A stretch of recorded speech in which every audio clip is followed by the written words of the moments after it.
That was way longer than I remember it being. Welcome, everybody, to the Real Estate Lab. It's a podcast. We talk about the Austin real estate market, and we're four realtors that are just having a good time trying to help our clients. So why don't we start off? Liberty's our host today. Liberty, introduce yourself, please. What's up, everybody? I am Liberty Walker, a realtor with Pure Realty. And let's head to this side now. Welcome back, guys. Crystal here with Keller Williams Realty, Northwest Market Center. What's up, y'all? JJ Tolentino, realtor with the Next Level Property Group. Love it. My name, I was waiting for that. I go by ianofAustin everywhere on the internet. Thank you for watching. Don't forget, you can subscribe to us on Apple, Google, Amazon, Alexa, whatever podcast platform you like to listen to. Plus, we're on YouTube, Facebook, those sorts of things. Back to you, Liberty. Thanks. All right, let's just dive on in. How's everybody been doing the holidays? Have y'all been doing good? Love it. Awesome. Life's been grand. I really wanted to touch on this topic, which is how much house can you afford? Because it's one of the most asked questions that I get. And of course, I am not a mortgage lender. We are not mortgage lenders. But we have been through this process and we do have an idea about what it looks like. So let's share it with you guys. Let's go through it, go through the motions. I want to talk about getting pre-qualified, what lenders look at to determine how much home you can afford. That's going to be your income, your debts, your credit score, your cash reserves. Let's dig into those. And then we can talk about budgeting and what you can do to repair your credit.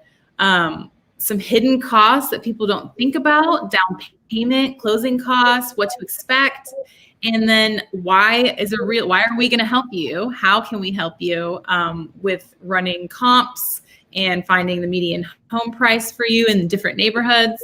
And then let's talk about expectations, how to set them, timelines, so that you know what to do to get into your next home. So first, I want to start off myself as saying that lenders will look at a few different things when you're getting pre-qualified, and it's important to meet up with them. They have these tools that they can use. They have calculators. They can plug in this stuff, but it's always been kind of like a mystery, right? Even like I want to know what they're looking at before I even talk to them. I think I agree with that. I think just the numbers aren't easy to understand if you've never done this before. So a lender, we are not lenders. It's really important. I think I have a banner I got to pop up there. We are not lenders. We are real estate agents. We are licensed realtors. If you want to ascertain or validate our information, a lender is the person you have to get the information from, but we can help, and we see this a lot. So we love to be there to help connect with the lender as well. We want to understand it. So let's talk a little bit about debt to income and the ratios that they use. JJ, do you have any experience or knowledge about what that means? What does that mean?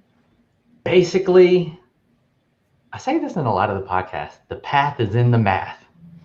Yeah, that's right, though. And it's super relevant here. The idea is you're not biting off more than you can chew. And what the lender basically is doing is breaking down those costs for you, because they're about to loan you some money. If you have the cash, that's another thing, but there is no debt to income because you're not borrowing. But anyways, when you're working with a lender, which most people do, they just want to make sure you could afford this. So they calculate how much debt you have, your income, if you make these monthly payments on time. Yeah, how much of a risk are you? So that they spit out a number that they feel comfortable with in regards to that ratio. And again, the lender does a lot of that stuff. So work with your lender on that. You could study it too. And I just, whenever anybody talks about debt to income, I consider my debt like my Netflix subscription, my restaurant budget. Like, what do lenders really consider debt? Mm-hmm. You know, that's a good point. Yeah, so I was doing a little bit of digging and researching. And so lenders, they do not include rent as your debt. They do not include your phone, your car, the gas in your car, groceries, or your Netflix account. They are looking at a few different things. And does anyone know what those are? You know what? I don't know. That is really interesting. I was curious how they do it. I honestly play with like mortgage calculators, and I just see what they spit out. So and you're right. They don't ask for stuff like that. Sorry, we have a mortgage person who hopped on and posted a comment. What's up, Todd? Thanks for the info. Todd, he probably definitely knows what they do look at. So lenders are going to look at your car payment. They're going to look at your credit card monthly statements. They're going to look at your student loans. That's considered debt. And they're also going to look at child support payments that you may have that you are paying every month. And they're going to look at your future projected mortgage payments. And they're going to consider that as your debt. And like Todd said, there's different ratios there. I'm going to pull that back up. Yes.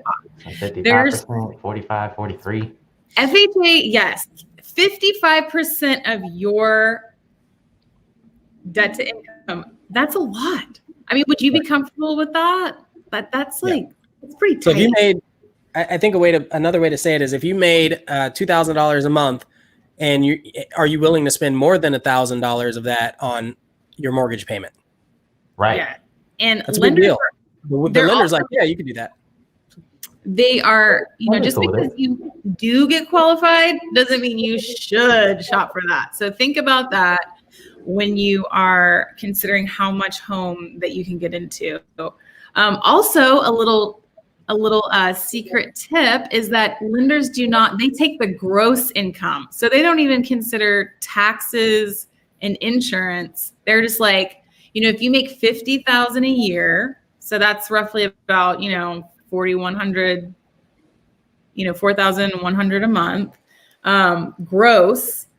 So, I mean, they take a lot of taxes out. So consider that. Mm-hmm. I want to talk. So anybody who's listening to us on podcast and not able to see, we've got a couple comments. One of them was talking about the different debt to income ratios. The next one, Todd Burnside says, anything you use your social security number to get approved for. So that speaks to what Liberty was saying about credit debt. Mm-hmm. So it's an excellent point. How about, Ian, would you like to pull up your handy dandy mortgage calculator? Let's run through some real life situations, guys. Let's look at it. I love it. Look at these numbers. I love it. So I'm such a nerd. So I've got my website up and there's a mortgage calculator here. And so there are automatically some basic numbers in here. So I'll let you talk to that, Liberty. All right. Let me pull you up a little bit bigger so I can see what's going on in here. All right. So we have a $500,000 home price plugged in. Then we have a $100,000, which is 20% down payment. That does not include closing costs. So keep Very that important. in mind. That could be 2 to 3% of that home price. And then we have a 30-year fixed, and we have an interest rate of 3.85. So that comes out to, drum roll, $1,875 a month. I think that's really important. The $1,875 a month. Everybody's like, wait a minute, it's less than $2,000 a month. My rent's more than that. So the interest rates are actually a lot lower than 3.85. Boom. That's right, Crystal. So, there's so many moving parts to this because I have so many questions. Like, so what are we seeing for interest rates today? Yeah. 2.5. 2.5? 2.5. So I'm going to plug in this 2.5. $300 less. $1,500 a month. Right. Now that's principal and interest. Right. Correct. That's that advance button right there that you haven't hit yet.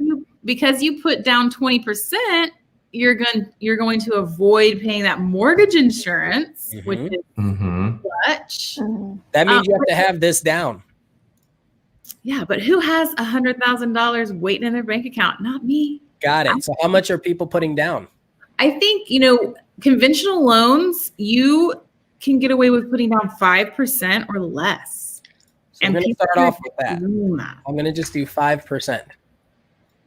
Okay, so we're back up. It's kind of like, I like to think of it as like a balloon animal. Like you squeeze the head and the tail gets bigger, or you squeeze the booty and then the head gets bigger. Like there's so many different, like it's all. That makes this really fun. I've ever heard. But I guess it makes sense. Yeah, it's either on the front end or the tail end. I like how it shows, obviously, your principal and interest go up considerably based on the fact that you only have 25% down, right? That's important. I don't think people realize that, because a lot of people, they're not worried about the sales price. They're not worried about how much they're paying for the house. They're worried about how much they should be paying monthly or have to pay monthly. And just to speak to your point, Liberty, I'm going to show you a couple more things. You see this advanced button? Yes. This is where we have a lot of fun. Click advanced. Property taxes, homeowners insurance, HOA. There you go. Yes. So you have property taxes, home insurance, and HOAs. And you may have some sort of home insurance also that can balance that out. But those are the only ones I can think of. Where's the PMI? Your high school classmate? What's going on? What's up, Ian's high school classmate? Thanks for tuning in. I love it. We need names. It's so funny. Okay, well, let's see. Property taxes, I'm seeing like in Pflugerville, 2.5, 2.8. I'm going to go with the 2.8. Okay. 2.8. Let's calculate that. Boom. Ooh. Look at that number. Wow. People and their property taxes, that's where people don't necessarily expect that to be part of their payment. So when they're seeing, I've had people come to me and say, "Oh, I want a $1,000 a month payment." I was like, "For what? A car? Like what?" But also in Pflugerville, you'll find homes that are like under 500. Like you're saying like 300. So okay. So let's adjust. Okay, so good. Let's adjust it. Oh, what's the home price we're going for? Let's just go with 300. 300. You think it's easy to find a $300,000 home today? What's the median? You remember the median? Let's do 350 because I want to move in ready. I don't want to fix the roof. Yeah. Boom. 350. I like that number. $3,044 a month. This is with 5% down, a 30-year loan, and a 2.5 interest rate. So if we're thinking back to our first example, if I make $50,000 a month and my gross income take home monthly income is, close to $4,000. I mean, that doesn't really leave a lot of cushion. So I'm going to be looking for a raise. Yeah. So Christian just said 400,000. Yeah, because to hit the median price point. Do you remember the median price point podcast numbers? I think it was 369 for Pflugerville. I mean, for yeah. For us, it was like 430. Did that just go down? Yeah, low 400s. So I did 400,000, 5% down, 2.5 interest rate, 2.8 tax rate. Todd told me to hit the calculate button. So let me go back and do 350 just to make sure I have the right information. Calculate. Oh, there we go. Okay, there we go. Because I was seeing 3,000. See, that's why I'm not a lender. We're going to say it again. We are not lenders, but we do know how to use these tools, and we have access to these tools. And don't forget about home insurance too. Scenarios. Yeah, home insurance. Right. So we want to bring that up. Usually yearly. I'm going to go back to 400. Calculate again. 5% down. What's a realistic interest rate? Because not everybody's going to get 2.5. Yeah. I'll say 3. Yeah, 3. 3. 3% interest rate. Boom. Okay. Tax rate, that's realistic. What's a realistic homeowner's insurance? 500 or 900 if it's like 1,000 sometimes. I like 1,000. Right? And again, talk to your insurance agent. Absolutely. Yeah. So with newer homes, with newer homes, I think it's less, but Do you know why? Do you know why it's less? because it's new. They have their own. Well, if you're talking new. Oh, and then you also have like their warranty. Mm-hmm. Right. So, okay. So we have homeowners insurance in here. We have 2.8 tax rate and a 3% interest rate. So homeowners insurance, if you look on the screen, it breaks it up and it shows $83 if it's $1,000 a month, right? And these are, again, all estimates. You absolutely want to talk to your lender about this. We actually just got another comment. Check this out. So depends on their clue or an insurance agent, of course. Anybody who works with insurance knows what those are, the clue reports, and then their claims. Mm-hmm. And also, I will just put a little side note in there. When you are choosing your insurance, they give you all these options to buy riders. And so you can say like, oh yeah, add some insurance for my jewelry, my fur coats, and la la la. But those will affect your debt to income ratios. So keep that in mind when you are buying your insurance on that.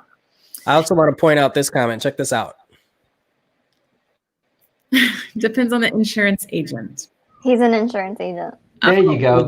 So we have a mortgage lender on here, and we have an insurance agent on here. Yes, please keep us honest. Keep us honest and keep us accountable, because there's so many different moving parts to this. And everything is so, custom to the client and what their particular financial situation is. Yeah, there are a lot of things in here. Don't forget PMI. So we have to, again, I'm not a lender. We're not lenders, but this is using a generic mortgage calculator, not what you're going to see from the lender. It's going to be hypothetical, right? So Todd says, don't forget PMI, right? So we see principal and interest. What we're not seeing is the mortgage insurance premium, right? And the HOA. So you got to put that on your website, man.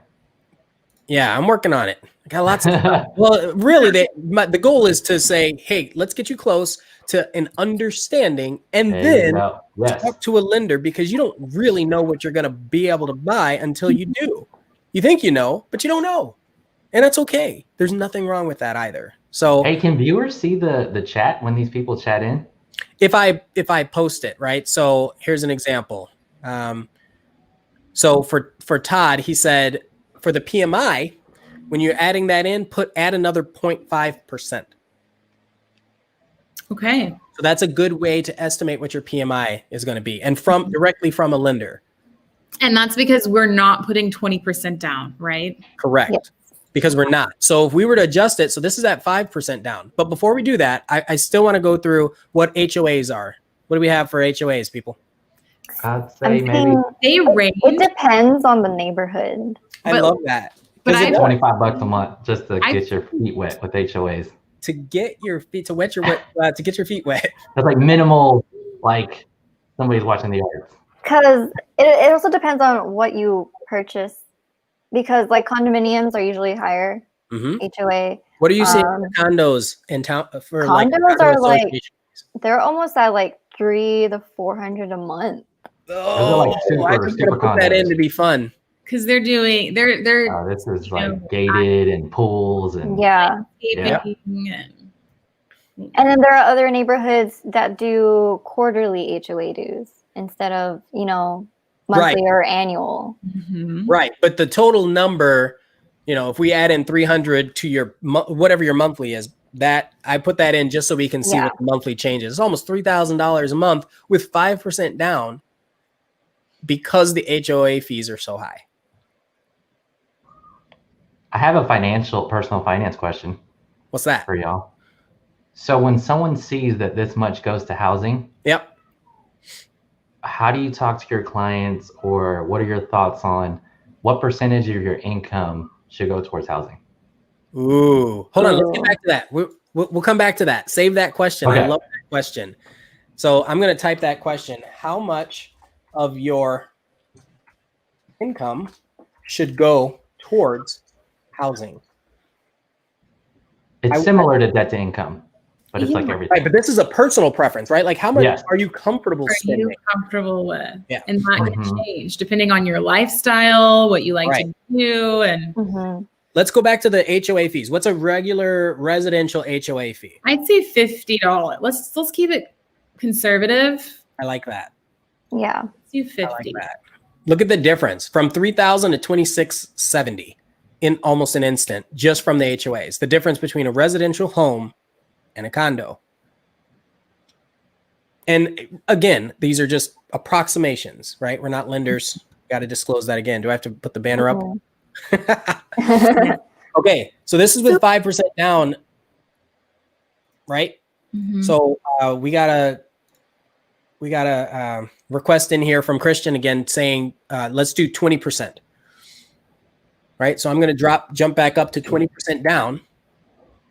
So if you're able to bring $80,000 down payment to the table, you can get a $400,000 house for approximately $2,500 a month.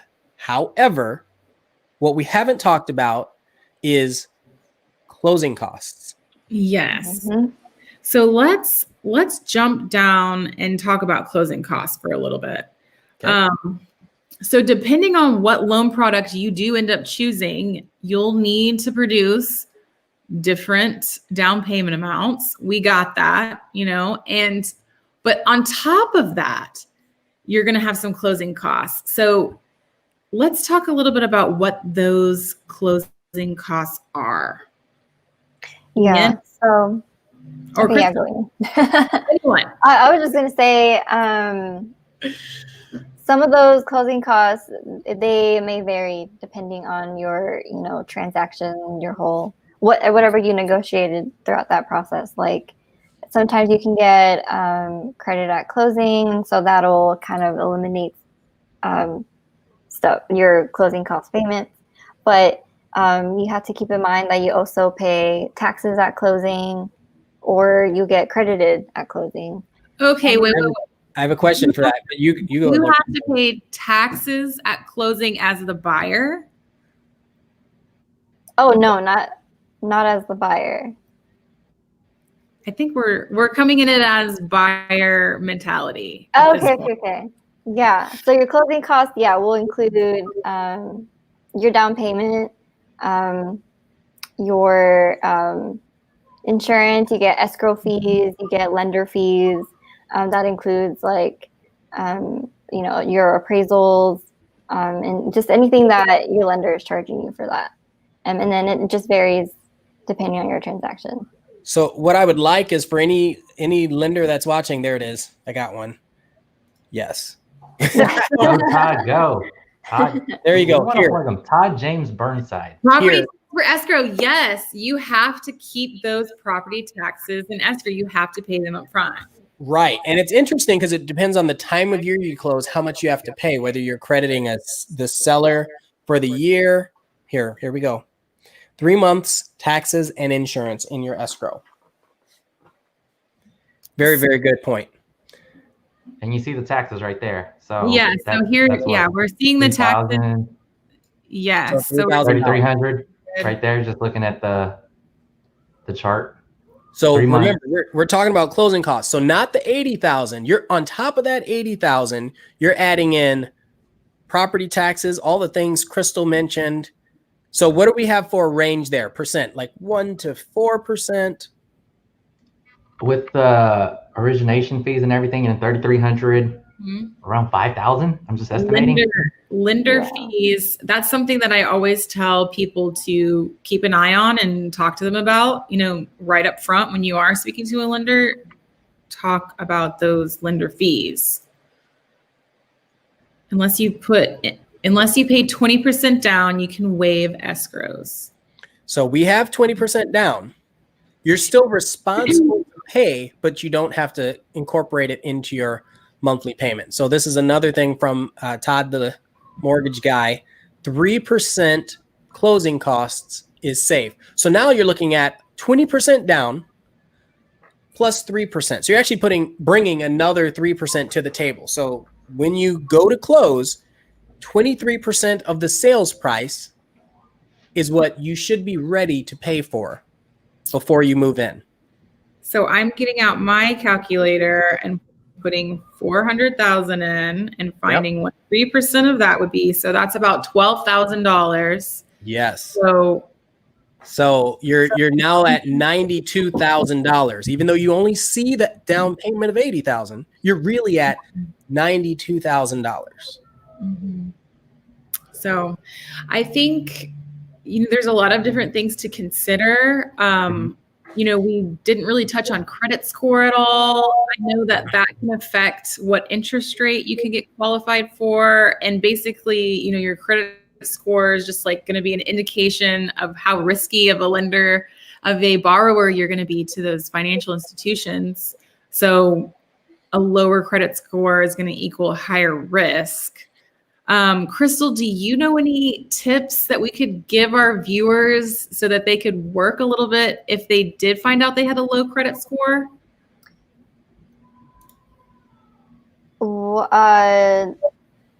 If they had a low credit score,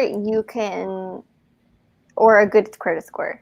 If they had a low credit score and they wanted to do some improving on it, what can we tell them to do? I know that, your credit score is made up of all sorts of different variables, but does anyone know what we can do? Yeah. So, JJ or Crystal, go ahead. Go ahead, JJ. You can pay your bills on time. You could use an issuer calendar alerts to keep track of your payment due dates. Pay down your credit card balances if you're carrying a debt. Keep older accounts open. Don't close any accounts with balances. They want to see you managing credit as opposed to just completely not having anything. Yeah. Mm-hmm. Some people get that really twisted. I know. I've never really understood that because I'm like, well, I close out on my accounts. Like, don't do that. So, why do you have it? But what? Yeah, I agree with what all three of you said. I think what I like to advise my clients is to don't do anything until you talk to either a lender or credit counselor. And generally they kind of pair together, because I don't want to give advice and then be wrong. I hate that. Like I don't ever want to be wrong about that kind of advice. So another post from Todd, he shows self.inc credit builder loan. Okay. Has anybody heard of that app? No, I haven't. So it's an app where you can go in, get like a secured loan that you're basically paying back to yourself in an instant, helps improve your credit. There's some other tools that are built into that. And so it's a free way for people to go in. Well, I don't know if it's free. I think it's a free way. It seems free, but they could take, marginal fractional numbers out of the loan borrowing, right? I think that's probably how they work. So let's say it's pennies on the dollar, but essentially a free way for you to build your credit using an app. Yes, I think maybe a good time to start doing these things or looking at it is if you're thinking of maybe 6 months to a year down the road, find out what your credit score is. You can talk to a lender. They can also do a soft credit pull and tell you what it is. I did one as a little experiment last week to just kind of see what it would do. And it was very painless. It wasn't as scary as I thought it was going to be. And my credit score is surprisingly better than I thought. It's good. So knowledge is power. So I feel like finding out is definitely the best thing that you can do. So Todd mentioned, as you see, they charge a fee. So it's a savings account that looks like a loan to other lenders.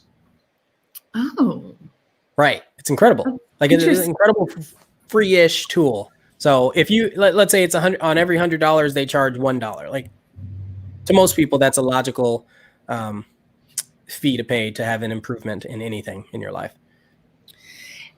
So once you have these things squared away, finding out what you're qualified for, you have your shopping price in hand because you've spoken to a qualified lender.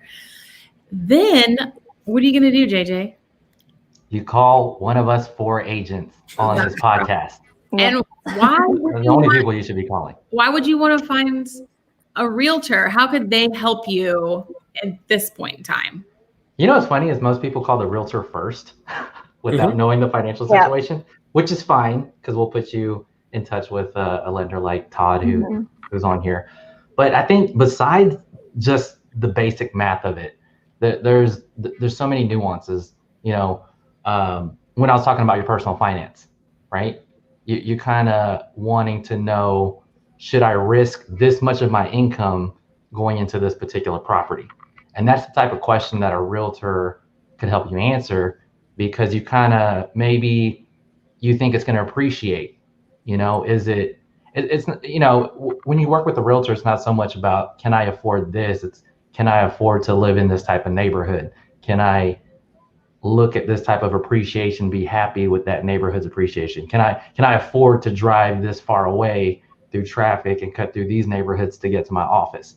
And I think the realtor blends the actual like property living stuff around all the math of it, if that makes sense. Yeah. That's why you got to call us for. Yeah.